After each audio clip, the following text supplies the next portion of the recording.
Nous sommes le 21 juillet 2014 et je voudrais vous appeler à une relecture de la Tétrabible de Ptolémée.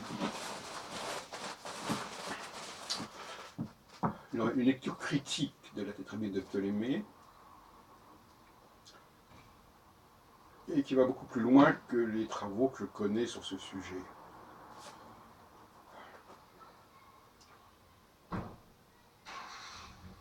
Je voudrais commencer par la question du centiloque, dont on nous dit qu'il n'est pas de Ptolémée, notamment la thèse de Richard Lemay. Mais en réalité, comme je l'ai expliqué en 1993 dans ma postface au commentaire du centiloque de Nicolas Bourdin, qui est paru chez Trédaniel, il s'agit plutôt d'un résumé de la Tétrabible. Et de même que par exemple les quatrains de Nostradamus sont des résumés un petit peu bizarres des textes de Nostradamus. Alors est-ce que c'est du Nostradamus quand quelque chose a été retravaillé, redistribué autrement? C'est toute la question. Bon. Mais c'est un résumé, j'en accepte cette hypothèse, puisque quand même l'attribution à Ptolémée est traditionnelle, un résumé mais qui ne correspond pas à l'original. Vous me direz, ben, si c'est un résumé qui ne correspond pas à l'original, comment savez-vous que c'est un résumé?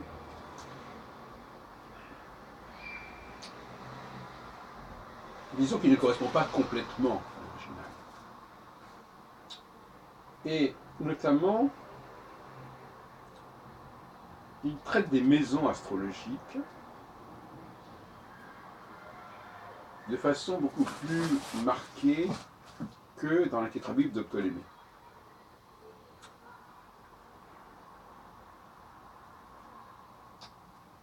Alors justement, interrogeons-nous sur la façon dont on parle des maisons astrologiques dans la Tétrabible. Eh bien, la réponse, c'est qu'on n'en parle pas, ou très très peu. Mais en réalité, c'est plus compliqué que ça. On ne parle pas directement, du moins c'est assez confus, on ne parle pas de la division en 12 du mouvement quotidien des astres, si on veut, mais on parle en revanche des secteurs correspondant à cette division. Sans qu'on dise que ce sont des secteurs. Voilà. Tout en disant que ce sont des secteurs, mais pas des secteurs de ce point de vue-là. Je m'explique. On nous parle dans les livres 3 et 4, donc la bonne moitié de la Tétrabible. La première moitié de la Tétrabible est consacrée aux différents dispositifs existants, notamment les aspects, les domiciles, les égalisations, les trigonocraties, notamment dans le livre 1. Dans le livre 3, on nous parle d'un matériau qui est celui des maisons astrologiques. C'est-à-dire que on nous donne un certain nombre de chapitres, de têtes de chapitres, qui toutes ont un rapport avec tel et tel nom des maisons qu'on trouve dans la littérature habituelle. Donc il y a un chapitre sur les parents, il y a un chapitre sur les richesses, il y a un chapitre sur la mort, il y a un chapitre sur les enfants, il y a un chapitre sur les frères et sœurs. Donc on se dit, c'est quand même quelque chose de familier. Oui, c'est familier, mais en même temps, et André Barbeau avait signalé cette question, mais je n'avais jamais bien compris ce qu'il voulait dire par là, en fait, parce que ce n'était pas très clair dans sa formulation. Il propose un autre système pour répondre à ces questions. Donc, il veut bien traiter de ces sujets, mais il ne les traitera pas avec la méthode des maisons. Il les traitera avec les planètes. C'est-à-dire que pour répondre à telle question, je ne regarde pas ce qui se passe dans cette maison ou dans cette autre, je regarde comment telle planète est aspectée, ou comment elle se situe. Les planètes deviennent des significateurs de ces questions.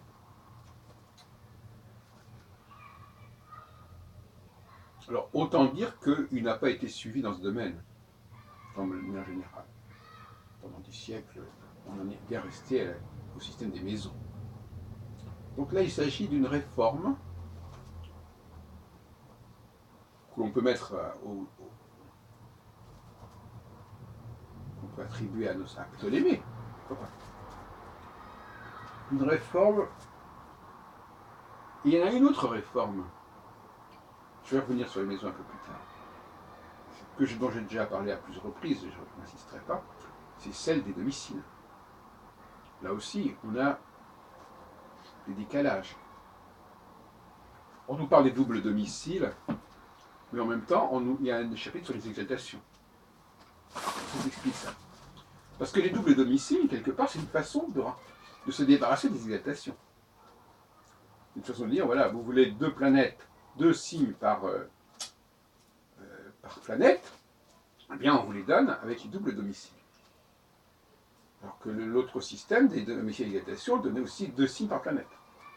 Mais l'un axé sur l'axe des solstices, l'autre axé sur l'axe des équinoxes. Donc il y a il y a un système alternatif. Le grand problème en astrologie, c'est qu'on a plusieurs alternatives, plusieurs façons de travailler, et que ces différentes façons de travailler se retrouvent juxtaposées. Au lieu de s'exclure, elles s'additionnent. Ce qui fait la richesse du savoir, du discours astrologique, tout comme l'anglais est riche du fait de ses emprunts au français. Mais c'est quand même un ensemble très complexe et très ambivalent.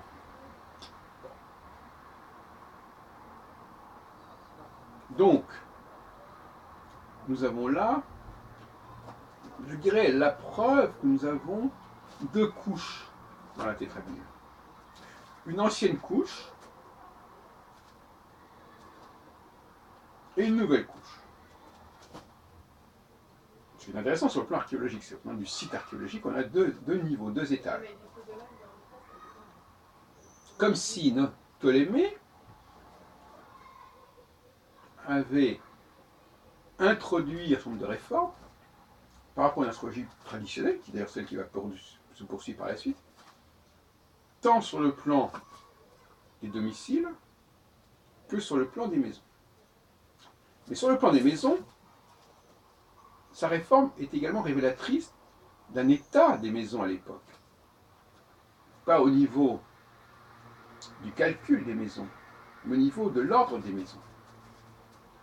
Par exemple, le livre 4 se termine sur la question de la mort. Et la mort, c'est donc le dernier sujet à aborder. C'est pour ça qu'on ne comprend pas très bien pourquoi la mort ne serait qu'en maison 8 et qu'il y aura encore 4 maisons supplémentaires. D'autant plus que chez Ptolémée, par exemple, les voyages sont avant la mort. Alors que dans la tradition des maisons astrologiques, telles que nous la connaissons aujourd'hui, ils sont après la mort, en maison 9. Donc là, on se pose des questions sur l'ordre des maisons. C'est un sujet grave, puisque dans quel ordre doivent être calculées les maisons, numéroter les maisons, dans quel ordre les sujets concernant les maisons doivent être. Un autre exemple intéressant, dans la tétrabule, on nous dit la question des enfants découle de la question du mariage. Et chez Ptolémée, le chapitre sur les enfants fait suite à celui des mariages. Alors que dans la tradition des maisons telles que nous la connaissons, les enfants c'est la maison 5 et le mariage c'est la maison 7. Là aussi, il y a quelque chose qui ne va pas. Donc c'est tout le système qui est... Et puis je vais aborder, pour terminer, un dernier sujet, plus délicat, plus subtil, qui est de savoir à quel endroit commence le système des maisons. Ça dépasse la question de Ptolémée, mais ça concerne directement la question des maisons, auquel j'ai consacré un colloque en 1988 qui s'appelait La raison des maisons et qui est intégralement, je crois, sur Internet, sur la chaîne Jacques Heilbronn Astrologie sur YouTube, qui a été filmé à l'époque par Guy Defeil. Et moi, je pense, tout bien réfléchi, que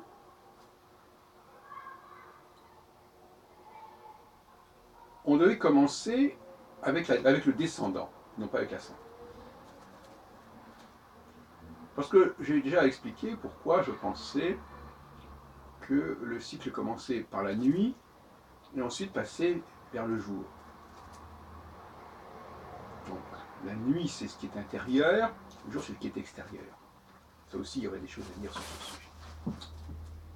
Donc la façon la plus subtile, qui est d'ailleurs celle du judaïsme, qui fait commencer la journée à la tombée du jour, qui fait commencer l'année à l'automne, pourquoi pas le descendant. Donc on aurait la maison 1 en maison 6, la maison 2 en maison 5, etc. Et on aurait ainsi l'ordre réel des planètes, et non pas l'ordre inverse du mouvement des planètes. Donc je suggère que l'on numérote les maisons à partir du descendant, et que l'on respecte l'ordre qu'a étudié Ptolémée. Pourquoi ?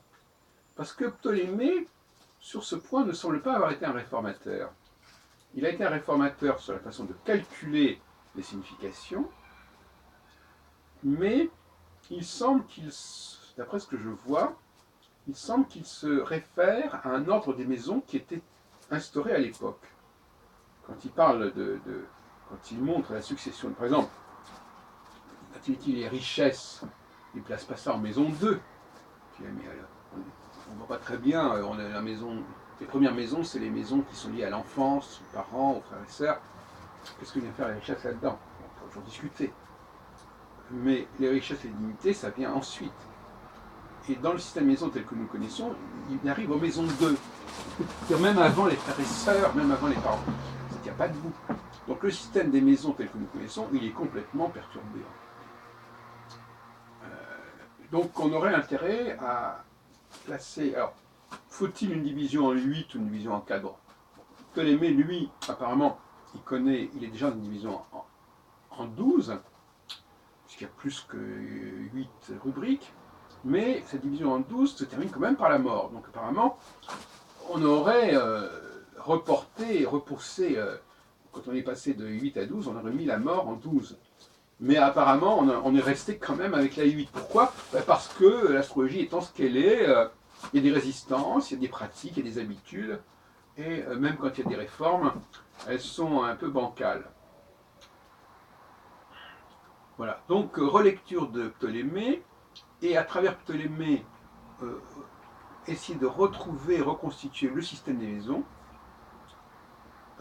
et de séparer le bon grain de l'ivraie, c'est-à-dire de voir ce qui est le plus authentique, ne jamais jeter le bébé avec l'eau du bain.